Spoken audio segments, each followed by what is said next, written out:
There's an amazing story brought in this week's Haftorah. Manoach and his wife were not blessed with children, and they prayed, and then one day Manoach's wife walks in and she says, "You're never gonna believe this, but an angel just appeared to me and told me that we're going to have a son. He has to be a Nazir, we'll find out what that means, but we're gonna have a son."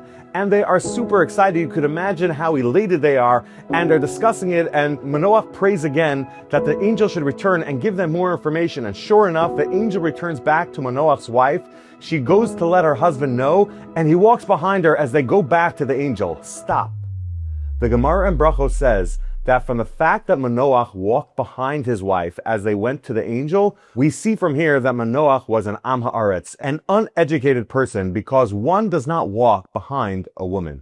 Rav Shach asks, wait one second, at the most exciting time where they're hearing the greatest news of their life, Manoach is running alongside his wife, and we're going to judge his action based on the way he took his steps as he's running toward the angel that's breaking them the news? And Rav Shach explains with something that if we understand this well, it will be the secret for us to be successful in our lives. And he explains, let's look at what Manoach didn't mess up on. Did he put his left shoe on his right foot? He didn't.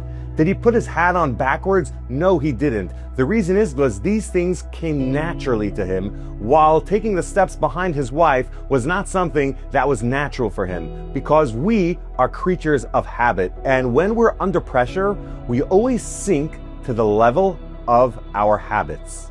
So had this really been something that was natural and a habit for Manoach, he wouldn't have had any mistake even when he was running and distracted in excitement.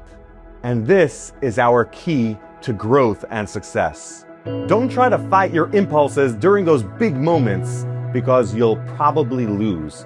What we need to do instead is take one small tiny bit and commit it to be part of who we are. Not part of what we do, but of who we are. And by doing so, even when we're going to be distracted or excited, we're not going to fall steps behind, but instead we'll lead and get ahead.